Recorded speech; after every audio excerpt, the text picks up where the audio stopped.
Hello everyone, welcome back to my another mini blog. তো আজকে আমি কিন্তু তোমাদের সাথে একটা দারুণ জিনিস শেয়ার করতে চলেছি। এমনিতেই যা গরম পড়েছে তাতে কিন্তু নিজেদের শরীরকে হাইড্রেটেড রাখাটা একটা বড় চ্যালেঞ্জ হয়ে দাঁড়িয়েছে।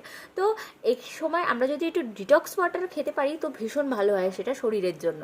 তো আমি কিভাবে আজকে ডিটক্স ওয়াটারটা বানাই সেটাই তোমাদের সাথে শেয়ার করব।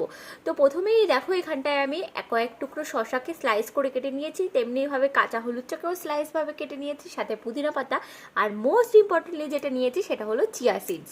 এবার এই জলটাকে কিন্তু এভাবেই আমি ওভারনাইট রেখে দেবো। তো ব্যাস আমাদের তৈরি হয়ে যাবে ডিটক্স ওয়াটার। আর হলুদের যে অ্যান্টিঅক্সিডেন্ট পাওয়ার রয়েছে আর চিয়া সিডসের নিউট্রিশনাল ভ্যালু রয়েছে সেটা কিন্তু আমরা সবাই জানি, কিন্তু এই গরমে এটা যদি আমরা প্রতিদিন নিয়ম করে খেতে পারি তো শরীর যেমন রিফ্রেশ, সাথে কিন্তু হাইড্রেটেডও থাকবে। শুরু থেকে কিন্তু আমি এই রুটিন ফলো করা শুরু করে দিই, ভাবলাম যে আজকে তোমাদের সাথে সেটা শেয়ার করি। আর ঘরে থাকা যে কোনো ফ্রুটস দিয়ে কিন্তু এগুলো তোমরা ট্রাই করতে